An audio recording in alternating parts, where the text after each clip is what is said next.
Assalamualaikum warahmatullahi wabarakatuh. Alhamdulillahi rabbil alamin. Wassalatu wassalamu ala ashrafil anbiya'i wal mursalin. Sayyidina Muhammad wa ala alihi wa sahbihi ajma'in. Subhanaka la ilma lana illa ma 'allamtana innaka antal alimul hakim. Rabbana iftah bainana wa baina qaumina bil haqq wa anta khairul fatihin. Amma ba'du.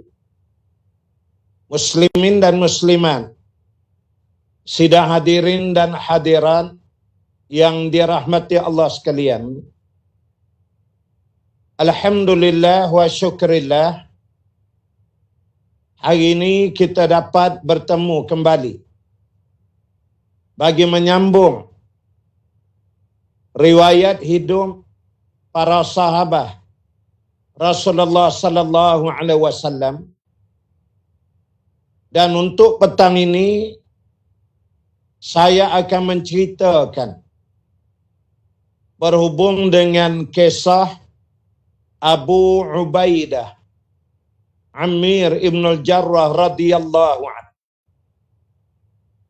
Di mana berhubung dengan Abu Ubaidah ini, Rasulullah sallallahu alaihi wasallam telah menyebut di dalam sabdanya, inna likulli ummatin aminan wa inna amina hadhil ummah Abu Ubaidah ibn Jarrah radhiyallahu anhu kama qala. Maksudnya, sesungguhnya setiap umat mempunyai orang yang dipercayai, dan sesungguhnya kepercayaan umat ini adalah Abu Ubaidah ibn Jarrah radhiyallahu anhu. Sidang hadirin yang dirahmati Allah sekalian, hadis ini menunjukkan kemuliaan yang dikurniakan oleh Allah ke atas Abu Ubaidah Amir ibn al-Jarrah, sehingga disebutkan oleh Rasulullah sallallahu alaihi wasallam supaya umat seluruhnya memberikan perhatian kepada beliau dan mengambil sikap kepercayaan yang ditunjukkannya di hadapan Allah dan Rasulullah sallallahu alaihi wasallam. Menurut di dalam kitab sirah, asal namanya adalah Amir dan ayahnya bernama Abdullah. Jadi asal namanya Amir bin Abdullah bin Al-Jarrah. Itu nama asalnya. Dan nasabnya bertemu dengan Rasulullah sallallahu alaihi wasallam pada kabilah Bani Fihri. Dan Abu Ubaidah termasuk dari kalangan 10 orang sahabat yang dijamin syurga oleh Allah Subhanahu wa taala. Beliau masuk Islam pada usianya 28 tahun. Dan ketika Abu Ubaidah ni menganut Islam, belum lagi ada markas rumah Al-Arqam ibni Abil Arqam radhiyallahu anhu. Belum lagi ada pertemuan di situ.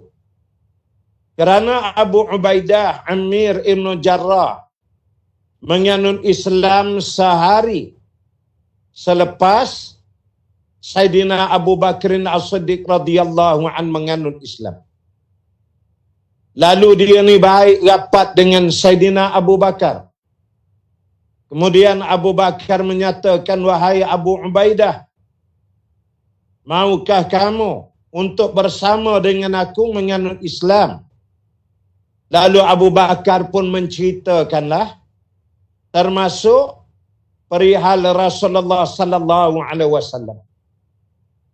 Lalu Abu Ubaidah menyatakan, wahai Abu Bakar, bahawa saya bertemu dengan orang yang berkenaan, yakni Nabi sallallahu alaihi wasallam. Setelah bertemu dengan Nabi sallallahu alaihi wasallam dan Rasulullah menerangkan Islam kepadanya, maka dia masuk Islam.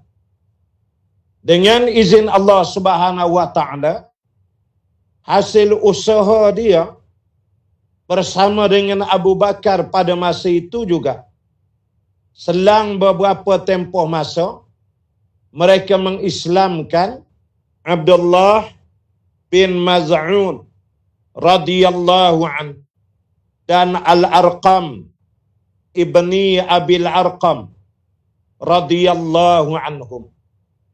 Maka bermula saat itulah Al-Arqam memberikan rumahnya sebagai tapak untuk menjadi pusat dakwah bagi Rasulullah sallallahu alaihi wasallam.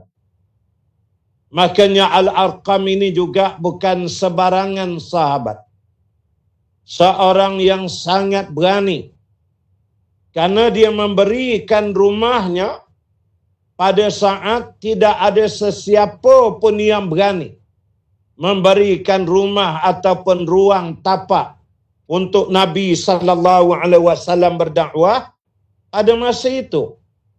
Sebabnya ialah kerana mereka diancam oleh orang-orang kafir Quraisy yang mula memberikan perhatian yang serius kepada mereka.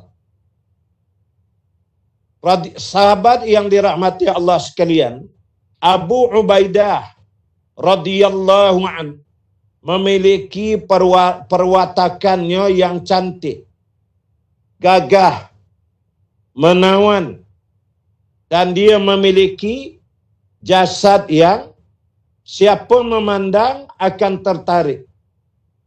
Dan dia mempunyai PR. Dia pandai, public relation ni dia hebat.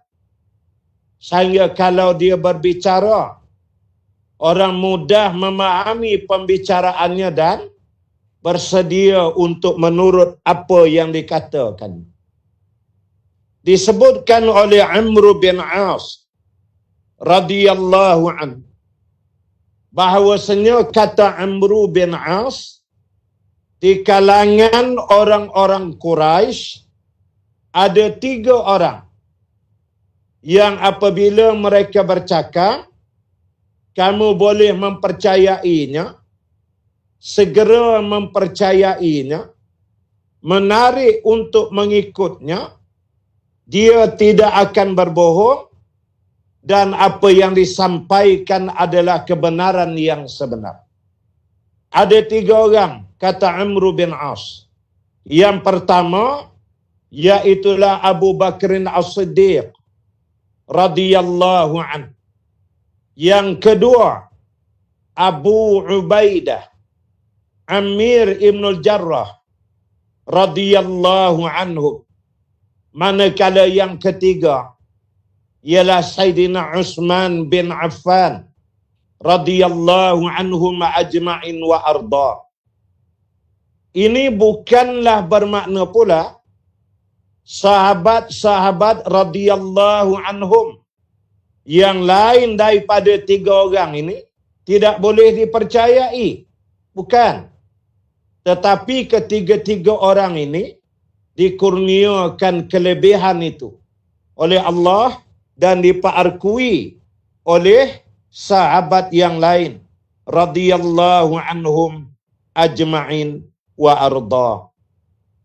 Ada seorang lagi sahabat, iaitulah Mu'az bin Jabal radhiyallahu anhu.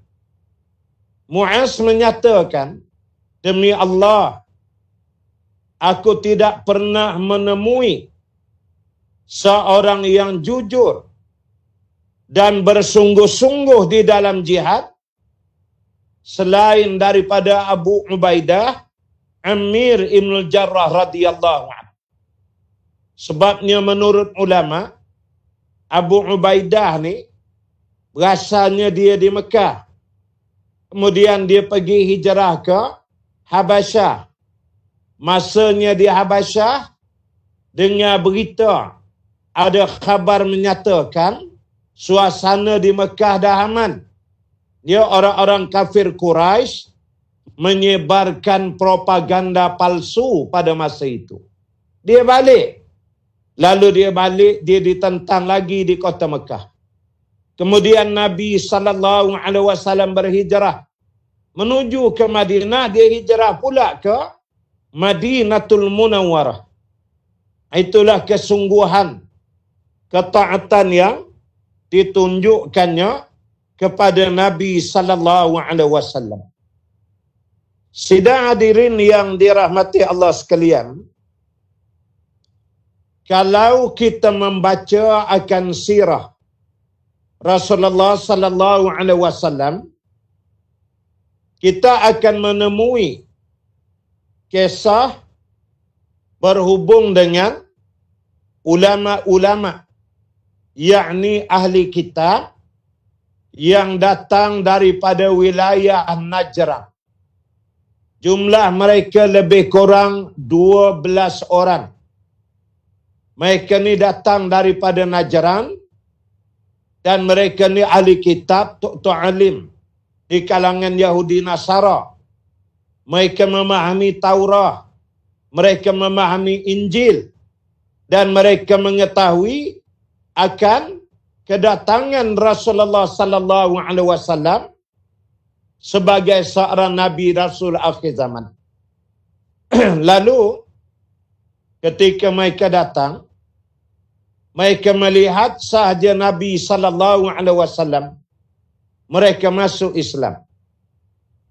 Setelah masuk Islam semuanya, maka mereka menyatakan, ya Rasulullah, kami akan berangkat esok lusa pulang ke perkampungan kami di Najran. Di mana Najran? Najran suatu perkampungan bandar yang besar yang terletak di antara bandar San'a di Yaman dan Najd, yakni Riyadh yang ada di Arab Saudi hari ini. Jadi kalau kiranya di sini Riyadh, di sini San'a Yaman, di tengah-tengah itulah Najran. Dan di kota Najran ini pernah Imam Syafi'i Muhammad bin Idris rahmatullahi alaih dilantik oleh Gubernur Yaman pada masa itu menjadi sebagai wazir di wilayah Najran. Kerana Najran ni memang wilayah yang dipenuhi oleh ahli kitab, pendeta-pendeta, bishop, pope, rahib, rabai, pesta, mereka ramai di Najran. Jadi untuk berada di Najran atau bersama dengan orang-orang Najran ni tidak boleh sebarangan orang. Ya, kalau mereka berhujah nanti, mereka bawa dalil-dalil daripada Taurat dan Injil, kalau tak kena hari, payah nak kilas dia. Makanya, kena ada orang-orang yang seperti sahabat-sahabat yang mampu untuk melakukan hujah-hujah ini. Bilanya orang-orang Najran minta supaya Nabi SAW melakukan bantuan untuk mereka balik bawa seorang, Nabi menyatakan pulang dulu dan berehat. Besok insya-Allah lusa sebelum kamu berangkat, aku akan beritahu kamu pada waktu petang. Ya, petang besok. Sebelum berangkat aku akan bagi tahu. Akan aku kirimkan seorang di kalangan sahabatku ikut kamu balik menuju ke Najran. Lalu mereka pun pulanglah dan berehat di bandar Madinah. Menurut riwayatnya, esoknya ketika sembahyang fardu zuhur, setelah selesai sembahyang zuhur, Rasulullah sallallahu alaihi wasallam berpaling ke belakang, melihat ke kiri, melihat ke kanan, dengan keadaan Nabi sedang mencari seseorang. Di saat itu Sayyidina Umar bin Khattab radhiyallahu anhu yang ada dalam saf, dan dia tu dekat dengan Nabi sallallahu alaihi wasallam. Dia tinggikan badan dia dan dia naikkan sikit tengkuk dia dengan harapan supaya Nabi sallallahu alaihi wasallam ternampak Sayyidina Umar. Maka Umar lah dipilih dan dikirim untuk pergi bersama dengan orang-orang Najran ini. Demikian jiwa para sahabat itu dalam perkara jihad fi sabilillah ini. Mereka tetap berebut-rebut untuk menjadi orang yang pertama dalam menyatakan kebenaran di hadapan manusia.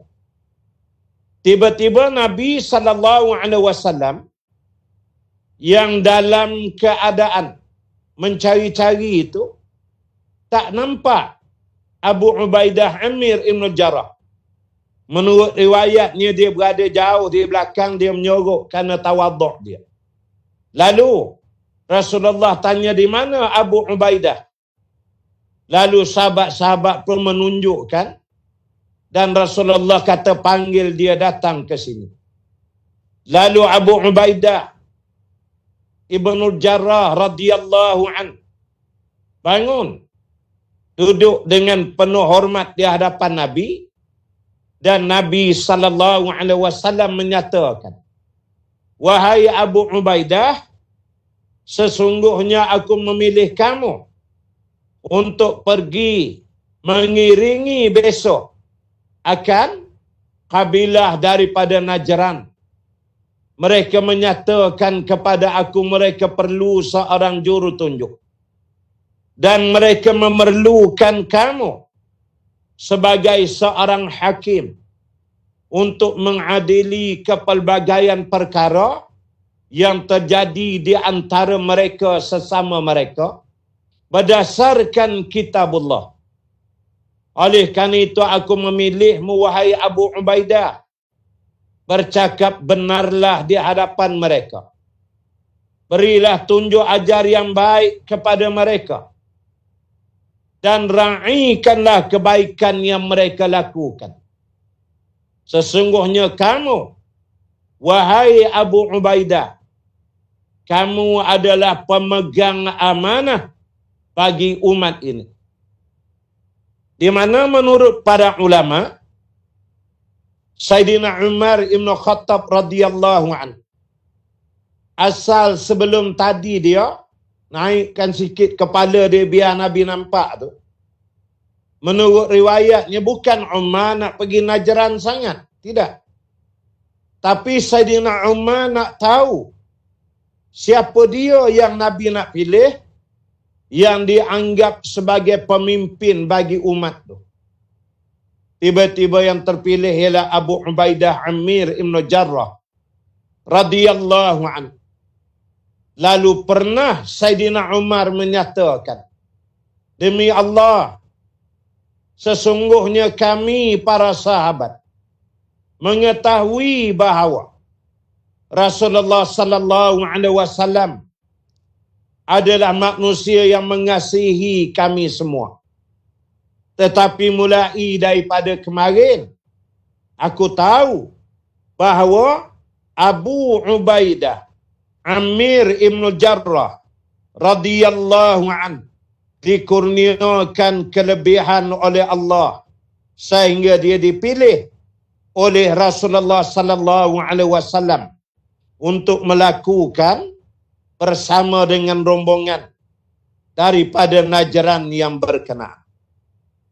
Hadirin yang dirahmati Allah sekalian, Abu Ubaidah Amir Ibn Jarrah radhiyallahu anhu terlibat hampir ke semua peperangan yang dialami pada zaman Rasulullah sallallahu alaihi wasallam.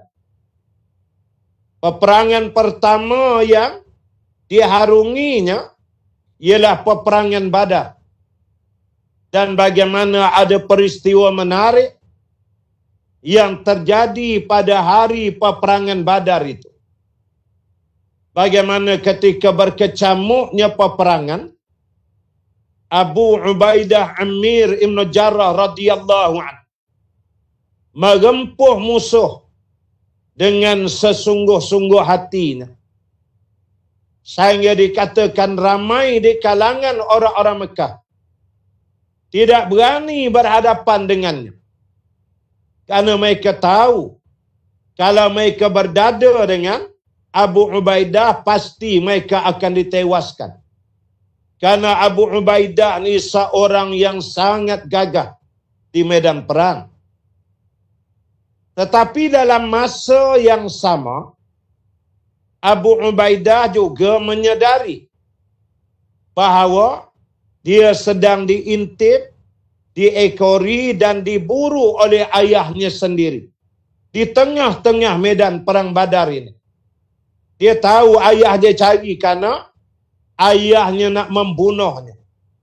Sebabnya menurut para ulama, ayahnya berasa marah kerana bila Abu Ubaidah menganut Islam, maka itu dia anggap seperti menjatuhkan maruah ayah dia dan dikira menconteng arang lah, kita kata, kepada kabilah dia tadi. Itu yang ayah dia jadi marah sangat. Pula dia masuk Islam, dia ni as-sabiqun al-awwalin, dari kalangan sahabat-sahabat yang awal menganut Islam. Makanya dia masuk Islam pula sehari aja lepas Saidina Abu Bakar yang kita sebut tadi. Itu yang ayah dia jadi marah sangat. Maka ayah dia cari dia. Abu Ubaidah Ammir Ibn Jarrah radhiyallahu anhu tahu benda ni. Sambil berperang itu matanya liar melihat. Dan sebarang kesempatan yang ada, dia mengelak diri daripada bertembung dengan ayahnya di medan Badar. Tetapi ayahnya tetap mencarinya. Sehingga pergi ke satu tahap, apabila Abu Ubaidah sedang berdepan dengan orang-orang kafir Quraisy, tiba-tiba ayah dia melompat menghalang dia.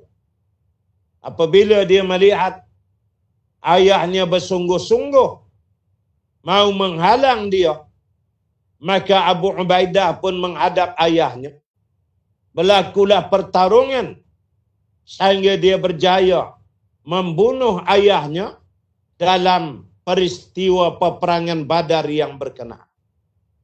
Itulah yang dinyatakan oleh para ulama bahawa peperangan Badar ini adalah pertembungan di antara hak dan batil, di antara Islam dan jahiliyah, di antara agama sebenar yang dibawa oleh Nabi sallallahu alaihi wasallam dengan agama dan ajaran-ajaran palsu yang direka cipta oleh manusia, khususnya penduduk-penduduk Mekah pada masa itu. Badar juga adalah pertembungan antara iman dan kufur. Ini kita kena sedar dan kena faham. Dan kita tahu peperangan Badar terjadi di dalam bulan Ramadan Al-Mubarak pada tarikh 17 hari bulan Ramadan. Dan ianya berlaku juga 17 Ramadan turunnya Al-Quran. Fadilatul Syekh Dr. Muhammad Mutawalli Sya'rawi membicarakan kebersamaan dua tarikh ini. 17 Ramadan Al-Quran diturunkan. 17 Ramadan terjadi perang pertama dalam Islam, peperangan Badar. Menunjukkan kata Muhammad Mutawalli Sya'rawi, akan pasti datang saat ketika yang ditentukan Allah. Al-Quran, yakni Islam, mesti dipertahankan dengan peperangan dan pedang. Masa tu akan sampai. Saja-saja lepas ni naik semangat, pergi bawa pula pedang cari orang kafir tetap. Tu jangan. Dia kerana Nabi SAW menyebut, La tatamannau liqa'al adu, fa idza laqitumuhum faqbutuh. Wa fi riwayatin, fa idza laqitumuhum fasbiru, innallaha ma'as sabirin. Sabda Rasulullah sallallahu alaihi wasallam yang bermaksud, jangan kamu bercita-cita untuk mencari musuh.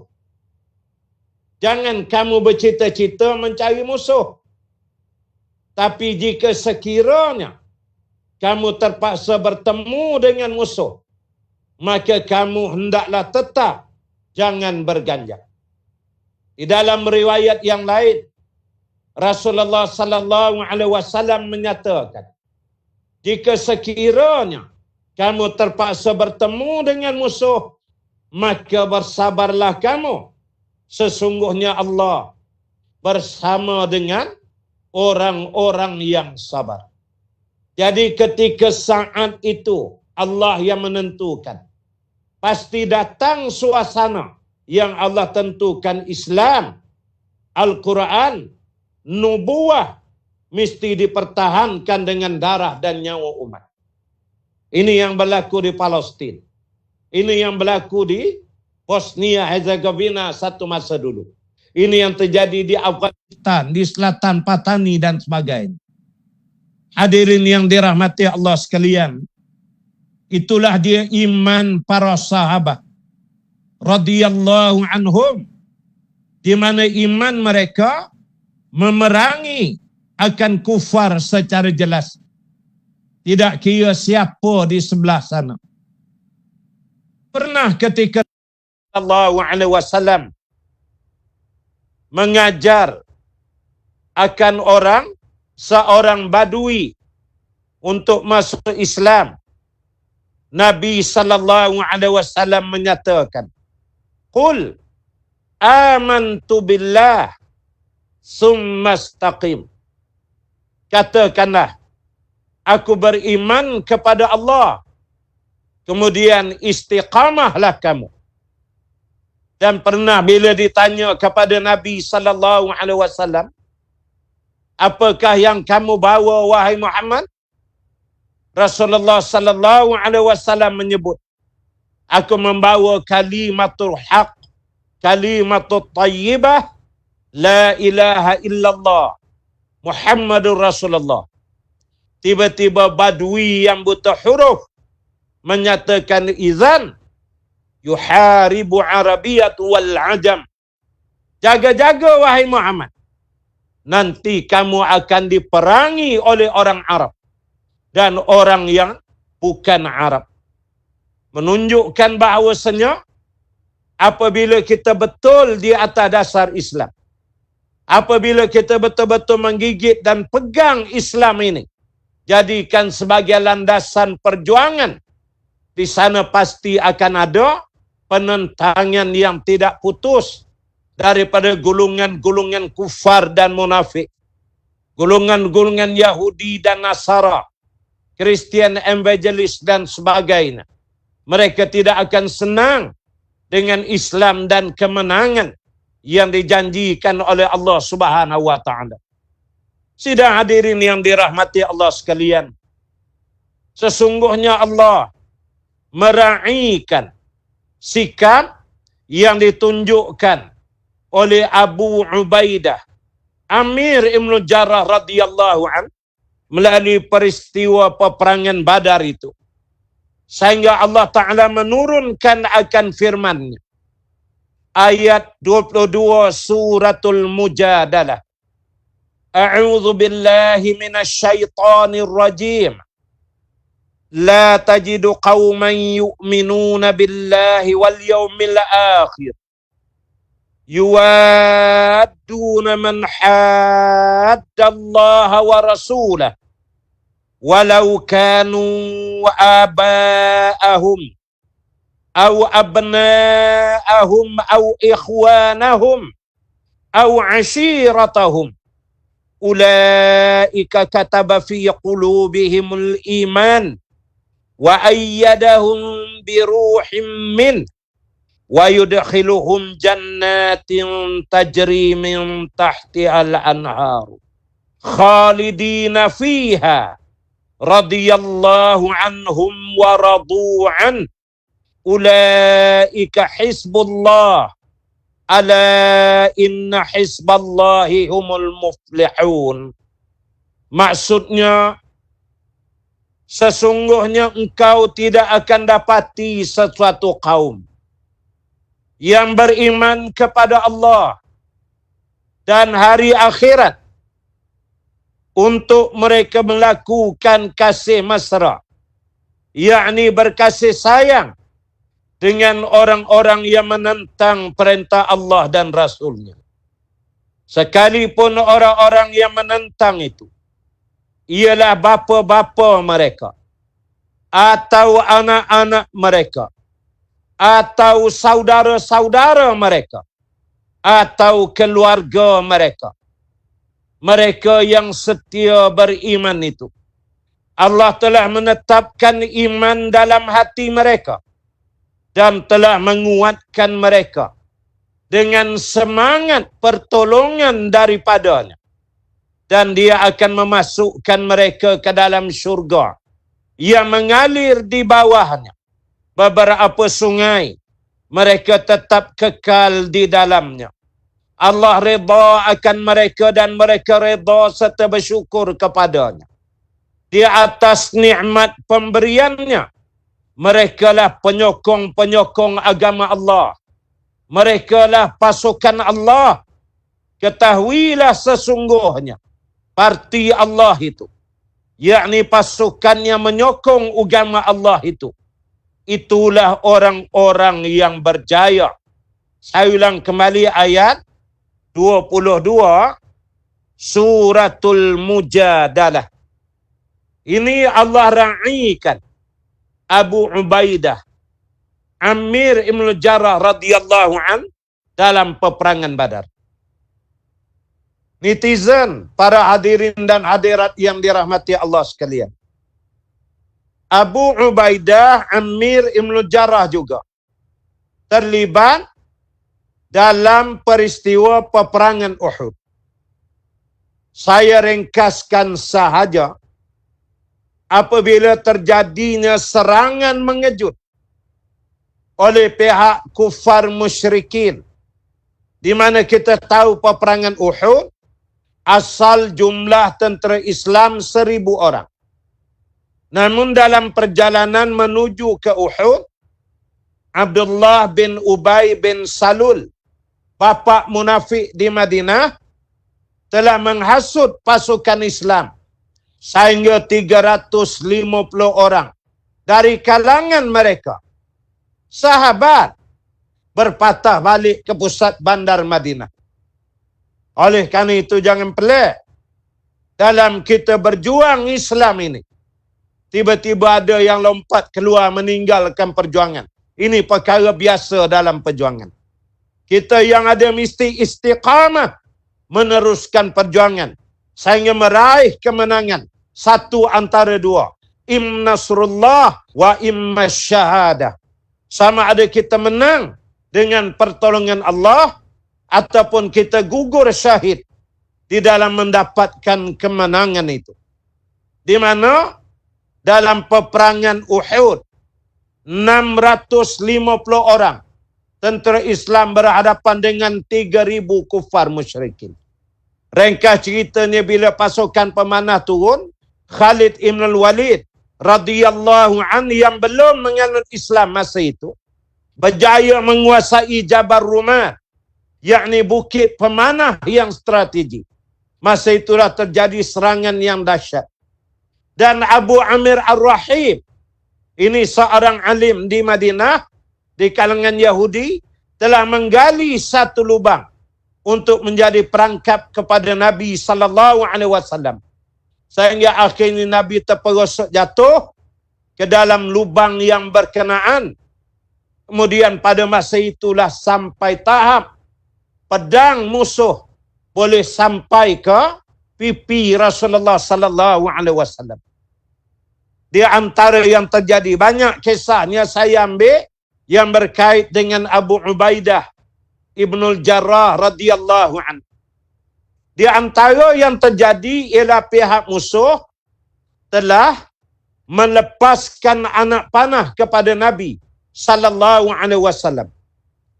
Menurut satu riwayat, ada di antara anak panah tu, kalau kira di bahagian depan mata panah, ekor di belakang tu, dia diletakkan akan rantai.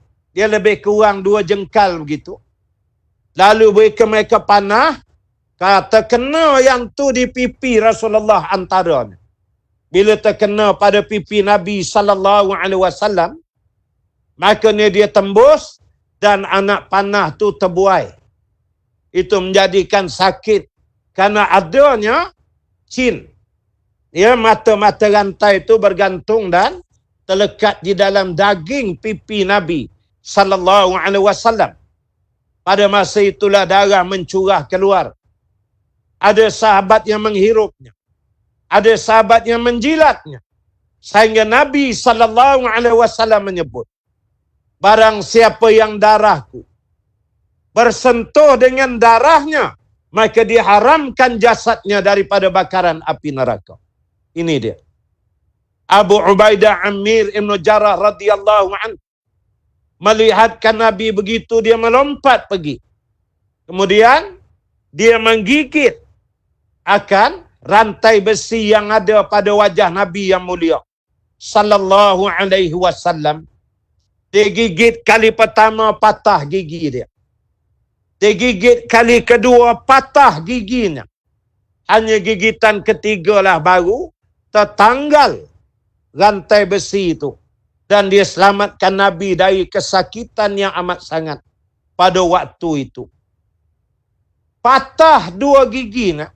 Nabi sallallahu alaihi wasallam menyatakan insya-Allah akan digantikan 2 gigi Abu Ubaidah di dalam syurga. Itulah kesungguhan Abu Ubaidah Amir Ibnul Jarrah radhiyallahu an dalam melakukan jihad ada jalan Allah Subhanahu wa taala.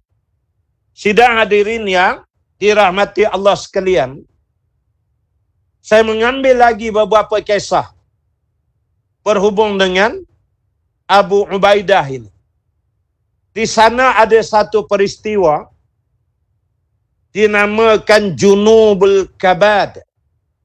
Iaitulah peristiwa ini Rasulullah sallallahu alaihi wasallam telah mengirim Abu Ubaidah Amir Ibn Jarrah bersama dengan 300 orang sahabat sebagai pasukan tambak pembantu, pasukan tentera masa itu, bergerak keluar dari Madinah.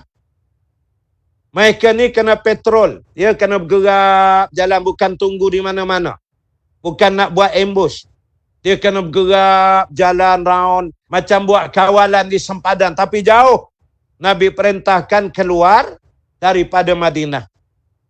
Pergilah mereka bersama dengan pasukan itu.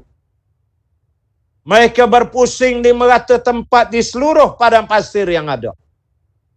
Sehingga Allah mentakdirkan pada hari yang ke-15 makanan mulai habis dan tidak cukup. Makanan dah mula nak habis. Lalu Abu Ubaidah Amir Ibn Jarrah radhiyallahu anhu telah menghamparkan satu serban di atas padang pasir. Kemudian Abu Ubaidah memerintahkan semua 300 sahabat kumpulkan baki makanan masing-masing. Kalau ada yang masih menyimpan bekalan makanan. Lalu takkan ada je lah para sahabat himpunkan. dapatlah beberapa jumlah buah tamar. Itu aja yang ada. Lalu Abu Ubaidah menyimpannya.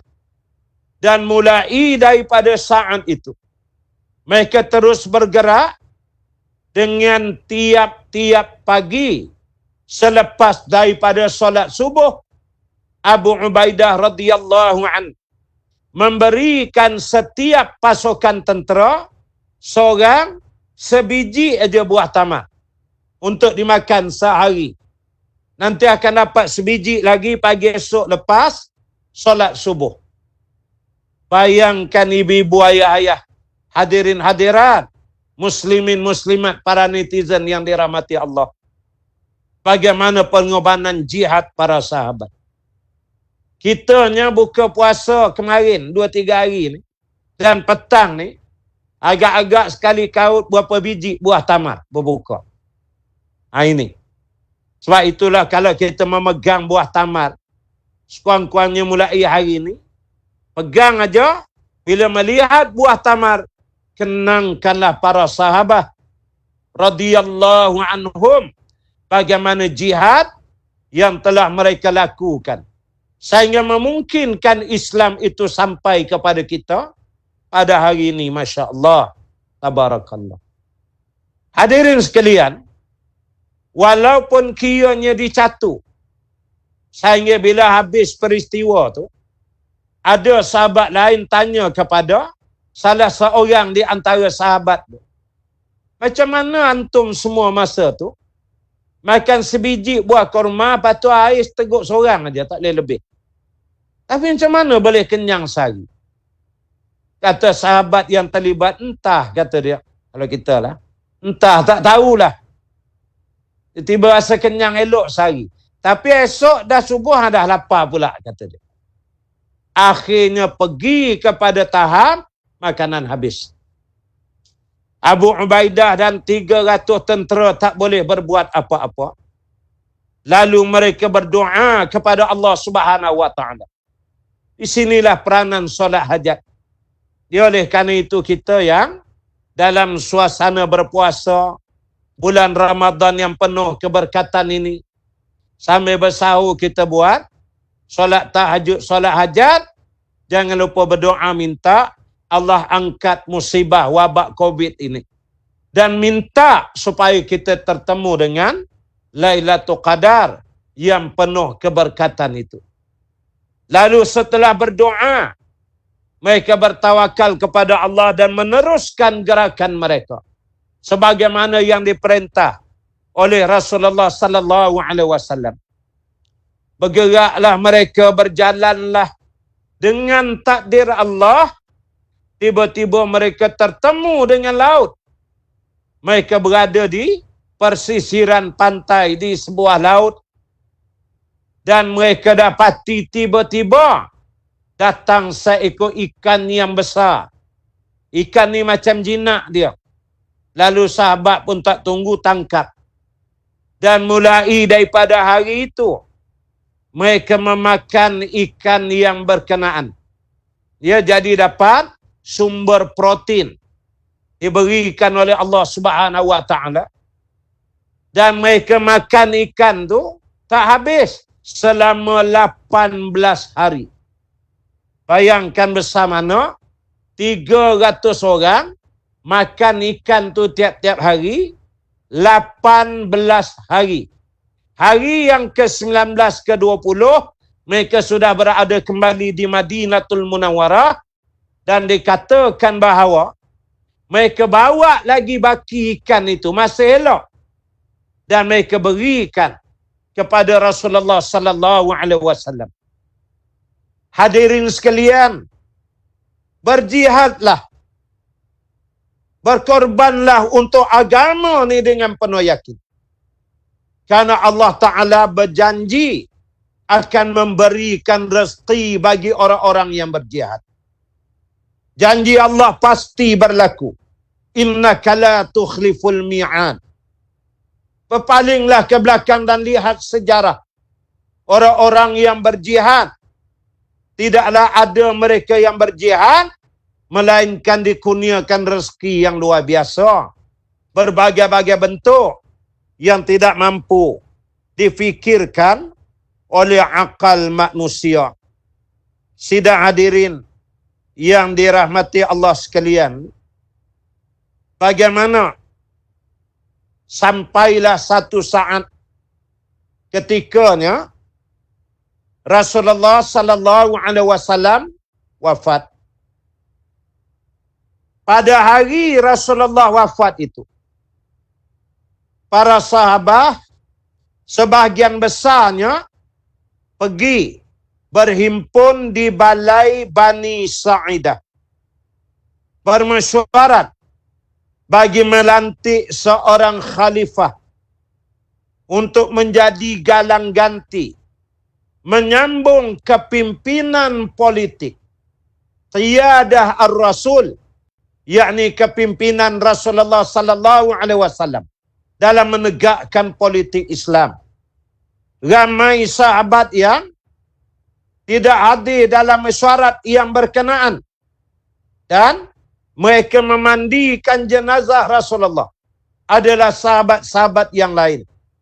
Menunjukkan urusan politik umat ini penting. Saya ulang lagi, jangan lupa. Semalam kita telah paparkan di skrin nombor-nombor telefon wakil untuk mendaftarkan para pengundi, khususnya di Parlimen 098 Gombak. Ya, mereka telah diwatika pelantikan oleh Suruhanjaya Pilihan Raya Malaysia. Hubungi nombor tu dan daftar undi secara online. Ini penting.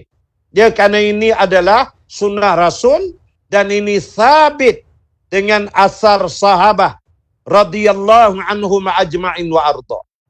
Bermesyuaratlah mereka di balai Bani Sa'idah. Bilanya mereka bermesyuarat, berbagai nama dicadangkan dan mesyuarat jadi panas. Bertembung antara Muhajirin dan Ansar. Di antaranya ialah Sayyidina Umar ibn Khattab radhiyallahu anhu telah mencadangkan Abu Ubaidah Amir ibn Jarrah untuk dilantik menjadi khalifah, menggantikan Rasulullah dalam kepimpinannya. Sehingga Sayyidina Umar menyatakan, demi Allah, hulurkan tanganmu, wahai Abu Ubaidah Amir ibn Jarrah, hulurkan tanganmu, supaya aku dan yang lain-lain boleh memberikan bai'ah kepada kamu. Tiba-tiba Abu Ubaidah bangun berdiri, disangka Umar dia mau menghulurkan tangan untuk dibai'ah. Nyatanya tidak. Abu Ubaidah bangun dengan tegas menyatakan, demi Allah wahai Umar, adakah engkau mau aku mendahului seorang manusia yang dilantik menjadi imam solat oleh Rasulullah sallallahu alaihi wasallam saat ketika Rasulullah masih hidup? Bukan Rasulullah dah wafat. Nabi hidup lagi telah pilih orang itu untuk menjadi imam bagi umat ini. Tidakkah itu isyarat jelas daripada Nabi? Adakah kamu mau wahai Umar supaya aku mendahului orang yang dipilih menjadi imam saat Rasulullah masih hidup? Terdiam Umar. Lalu fahamlah para sahabat, dan di dalam kitab Hayatus Sahabah dan kitab-kitab sirah menyebut ungkapan Abu Ubaidah Amir ibn Jarrah inilah yang meredakan mesyuarat. Lalu bersepakat secara ijma' para sahabah radhiyallahu anhum membai'ah Abu Bakrin As-Siddiq radhiyallahu an untuk menjadi khalifah yang pertama pada masa itu. Itulah tawaduknya dia. Dia tidak mahu jawatan dan benda-benda dunia. Dia meletakkan dirinya pada posisi menjadi pembantu untuk kemenangan Islam. Ini haibat tuan-tuan. Ya, sikap yang ditunjukkan oleh para sahabat radhiyallahu anhum ajma'in wa arda. Mau lagi mendengar kisah Abu Ubaidah? Saya sambung lagi. Setelah Abu Bakar As-Siddiq radhiyallahu an meninggal dunia, naik Sayyidina Umar Ibn Khattab menjadi khalifah. Allah mentakdirkan apa yang terlihat pada tahun 5 Hijrah dalam peristiwa peperangan Khandaq. Batu yang dipukul oleh Rasulullah merecik keluar cahaya dan nampak istana seluruh dunia. Dan Nabi kata umatku akan menawan semua ni. Rupanya berlaku di zaman Umar Ibn Khattab saat 10 tahun Sayyidina Umar memerintah. Jadi satu hal yang merunsingkan Sayyidina Umar. Di mana di seluruh dunia, di kebanyakan penjuru tempat di seluruh dunia, orang mulai memperkatakan kehaibatan Khalid Ibn Walid radhiyallahu anhu. Pahlawan yang tidak terkalahkan di medan perang. Dan kalimah-kalimah memuji Khalid, menyatakan kehaibatannya, ketangkasannya, sehingga Khalid tak pernah dikalahkan, kita pun tak pernah kalah. Kalimah-kalimah ini sangat membimbangkan Sayyidina Umar. Umar bimbang, nanti Khalid menjadi riak. Umar paling takut tentera-tentera Islam menjadi riak. Lalu pertolongan Allah tidak akan turun nanti. Runsing dia memikirkan hal ini. Akhirnya Sayyidina Umar Ibn Khattab mengambil ketetapan untuk memecat Khalid Ibn Walid radhiyallahu an dan digantikan dengan Abu Ubaidah Amir Ibn Jarrah radhiyallahu an. Lalu Sayyidina Umar menulis surat pemecatan, diberi kepada Abu Ubaidah Amir Ibn Jarrah, dan Umar pesan, hantarkan surat ini, sampaikan supaya Khalid sendiri membaca. Lalu bergeraklah Abu Ubaidah Amir Ibn Jarrah radhiyallahu an. Saat ketika sampai di medan perang, suasana nak masuk bertempur, pusingan, tak tahulah kali keberapa. Melihatkan Khalid Ibn Walid radhiyallahu an dalam keadaan yang agak kelam kabut, Abu Ubaidah menyimpan dulu surat itu, merahsiakan pemecatan dan biar dulu pertempuran. Sehingga dah habis menang semua, barulah Abu Ubaidah Amir Ibn Jarrah radhiyallahu an memberikan surat kepada Khalid Ibn Walid. Sebaik saja Khalid Ibn Walid membacanya, lalu Khalid menyatakan, demi Allah, sekarang ini aku menjadi laskar biasa dan kamulah yang menjadi ketua turus bagi angkatan ini. Khalid mengisytiharkan dia jadi askar biasa. Pasal katanya daripada Brigadier Jeneral turun jadi prebet lah. Bayangkan bagaimana jiwa sahabat dengan Islam ini. Lalu Khalid menyatakan, wahai Abu Ubaidah, apakah boleh aku mengemukakan satu soalan kepada kamu? Abu Ubaidah menyatakan, silakan. Kata Khalid Ibn Walid, mengapa wahai Abu Ubaidah kamu menyerahkan surat ni lambat? Seharusnya kamu serahkan sehari dua sebelum masa sampai. Abu Ubaidah menyatakan, demi Allah, wahai Khalid Ibn Walid, aku lambat menyatakan hal ini karena sebagaimana kamu, aku juga adalah manusia yang tidak memburu jawatan dan pangkat. Sebagaimana kamu datang ke sini untuk jihad kerana Allah, maka aku juga hadir ke sini untuk berjihad kerana Allah. Ketahuilah wahai Khalid, kita tidak berjuang melainkan kerana Allah, bukan kerana pangkat dan jawatan. Itulah sebabnya bagi aku tidak ada masalah aku nak jadi cepat ke lambat beritahu, bukan. Yang penting kita betulkan niat kita. Dia menambah tarbiyah ke atas Khalid karena Abu Ubaidah memahami kerisauan Sayyidina Umar agar Khalid jaga niat dalam jihad. Hadirin sekalian, menjaga niat ini payah. Ya, oleh kerana itu sentiasalah berdoa kepada Allah Subhanahu wa taala agar kita semua dalam keadaan diberikan kekuatan memelihara niat dalam jihad kita. Ada lagi kisah Abu Ubaidah ini. Ada lagi, saya sambung lagi. Hadirin sekalian, ketika Umar Ibn Khattab radhiyallahu an menjadi khalifah, Sayyidina Umar telah melantik Abu Ubaidah Amir Ibn Jarrah menjadi gubernur wilayah Syam sana. Jadi orang besar di Syam, yakni Syria sekarang ini. Saya baca dalam satu kitab berhubung dengan kerajaan Abbasiyah. Begitu juga Bani Umayyah. Dikatakan bahawa mana-mana kerajaan yang memerintah di belah Asia Barat, kalau dapat menguasai Syria masa itu, mereka akan mudah dapat stok simpanan buah-buahan, makanan-makanan. Karena di sana ada sungai, tanahnya subur, buah zaitun banyak macam-macam.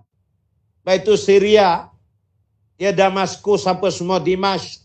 Ini di antara bandar dan negara yang memang menjadi pusat pemerintahan kajian Islam zaman dulu. Jadi Abu Ubaidah pernah dilantik jadi gubernur di sana.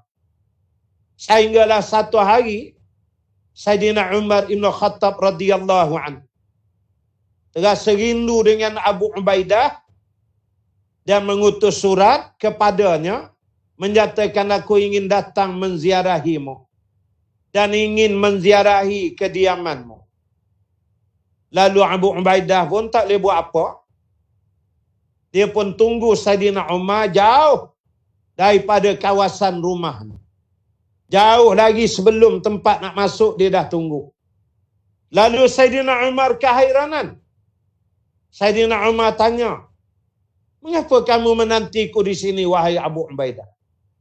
Tidakkah aku menulis dengan terang dalam suratku bahawa aku mau menziarahimu di rumahmu? Abu Ubaidah kata, jangan kamu ke rumahku, wahai Umar. Nanti menjadi cacat penglihatanmu. Yakni kata ulama, maksudnya dia tak nak nanti Sayyidina Umar menangis. Lalu Umar radhiyallahu an menyatakan, tidak demi Allah, saya akan ke rumahmu, saya nak tengok rumah gubernur saya. Lalu Abu Ubaidah kata, tak apalah kalau nak tengok, jom kita pergi. Lalu dibawalah Umar. Sebaik saja turun dari kenderaan, Sayyidina Umar radhiyallahu an tidak dapat menahan perasaannya. Dia menangis apabila melihat rumah Abu Ubaidah Amir Ibn Jarrah radhiyallahu an hanya dibuat daripada beberapa keping pelepah tamar yang digam lah, kita kata disalut, isolated, ya, disapukan dengan, disalut dengan lumpur mat, ya, dengan lumpur. Sapu gitu je jadi keras lumpur tu. Itulah jadi dinding bumbung, lantai pasir. Tak ada apa. Menangis Sayyidina Umar. Lalu Umar tanya, inikah rumahmu wahai Abu Ubaidah? Abu Ubaidah menyatakan, ya wahai Khalifah, wahai Amirul Mukminin, inilah rumah saya, silakan masuk. Bila masuk, Umar tak terus duduk. Terus Umar melihat keliling. Lalu Umar bertanya, apakah ada makanan dan minuman untukmu wahai Umar? Wahai Abu Ubaidah, Sayyidina Umar tanya, barang nak makan nak minum ada tak? Abu Ubaidah menyatakan, ada, insya-Allah ada. Lalu dia ambil satu bekas yang di dalamnya ada buah tamar. Baki-baki buah tamar. Buah tamar ada 2-3 biji je, yang lain serbuk. Kita panggil macam seredak lah. Melihatkan itu Umar terkejut dan Umar bertanya, ini aja yang ada? Bagaimana air minumanmu? Lalu dia ambil kurbah. Kurbah iaitulah satu bekas air yang dibuat daripada kulit kambing. Adalah kecil bekas tu. Ni air saya minum. Umar menyatakan, demi Allah, ini sahaja makanan dan minumanmu. Lalu Abu Ubaidah memberikan satu kalimah hikmah yang mendidik Umar dan para sahabat serta kita umat Islam seluruhnya. Abu Ubaidah menyatakan, wahai Umar, demi Allah, inilah yang menghantarku untuk masuk ke alam sana, yakni menuju ke syurga. Sayyidina Umar tidak dapat menahan tangisannya pada hari yang berkenaan. Dan ada kisah akhir lah, saya sebutkan dalam pukul 4 pun. Ini kisah penutup. Ketika dia diperintahkan bersama tenteranya oleh Umar, masuk ke medan perang di suatu kawasan pertempuran. Peperangan tu peperangan yang besar. Tiba-tiba terjadi wabak ta'un. Bila berlaku wabak ta'un, ada riwayat menyebut 12,000 tentera Islam mati karena terkena penyakit wabak. Bahkan ada buku lain saya baca menyebut 30,000 tentera Islam mati terkena wabak ta'un. Mendengarkan perkara ini, Sayyidina Umar dengan segera menulis surat dan dikirimkan langsung kepada Abu Ubaidah. Lalu Abu Ubaidah dapat surat yang dikirim melalui wakil Umar. Dia buka dan dia baca. Tertulis di dalam surat itu, Sayyidina Umar menyatakan, wahai Abu Ubaidah, aku mendapat maklumat bahawa wilayah peperangan telah diserang dengan penyakit ta'un.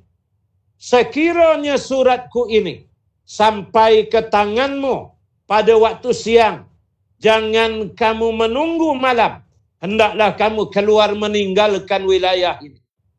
Dan sekiranya suratku ini sampai pada waktu malam, jangan kamu menanti subuh besok. Segeralah kamu keluar bersama baki tentera yang masih ada. Selamatkan diri daripada wilayah ini. Abu Ubaidah Amir Ibnul Jarrah menulis surat membalas untuk dihantar kembali kepada Umar. Abu Ubaidah menyatakan, ketahuilah wahai Amirul Mukminin, Rasulullah sallallahu alaihi wasallam telah bersabda, barang siapa yang berada di dalam satu kawasan wabak, maka jangan keluar daripada kawasan itu. Dan yang di luar, jangan masuk ke kawasan itu. Inilah asas PKP yang sedang kita lalui sekarang ini. Ada hadisnya, ada nasnya. Ini dia. Dia sebut hadis ni dalam surat tu. Rasulullah kata yang ada dalam kawasan wabak jangan keluar.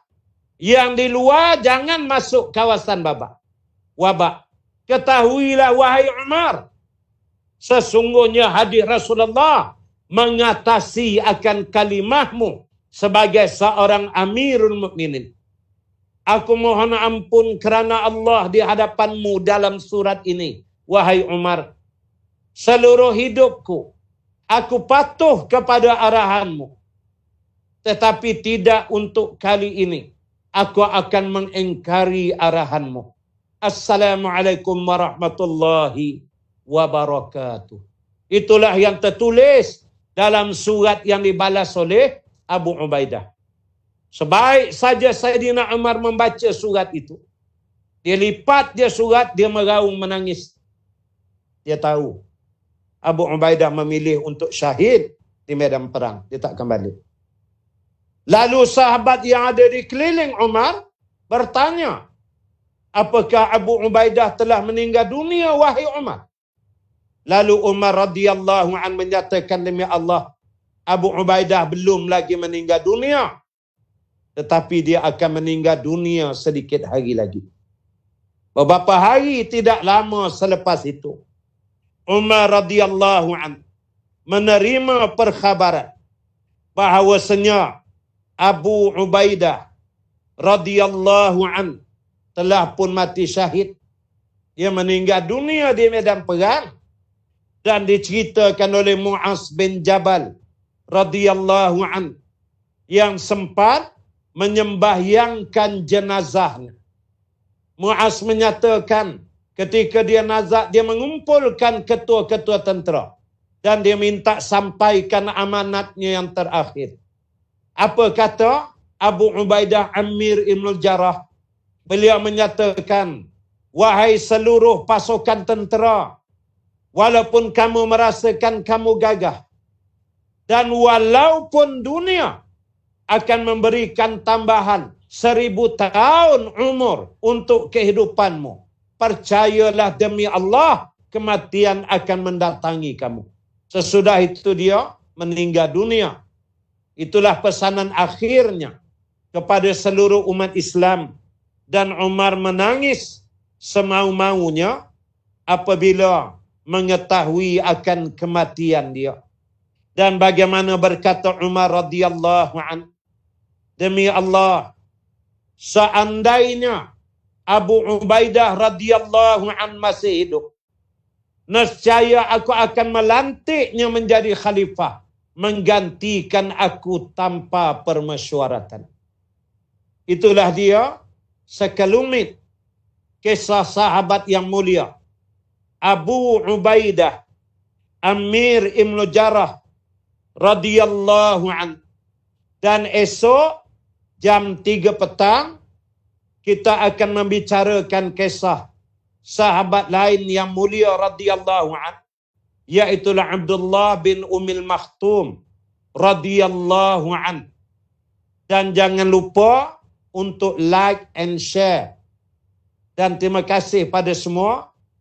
Marilah kita tangguh dengan tasbih kifarah, suratul As, dan bacaan doa. Subhanakallahumma wa bihamdik, nashhadu an la ilaha illa anta, nastaghfiruka wa natubu ilaik.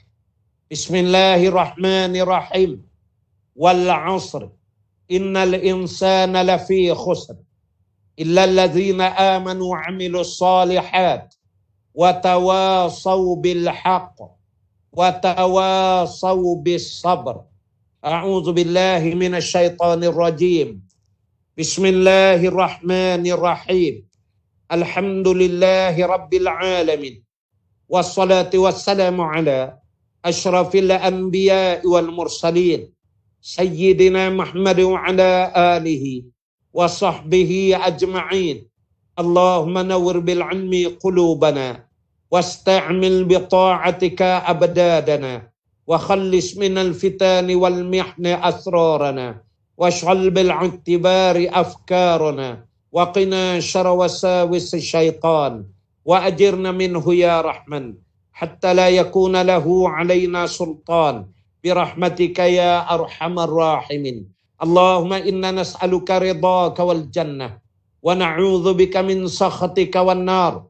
Allahumma innaka 'afuwun karim tuhibbul 'afwa fa'fu 'anna wa 'an walidina 'an jami'il muslimina wal muslimat wal mu'minina wal mu'minat al ahya'i minhum wal amwat birahmatika ya arhamar rahimin. Walhamdulillahi rabbil alamin. Wabillahi taufiq wal hidayah. Assalamualaikum warahmatullahi wabarakatuh. Wallahu a'lam.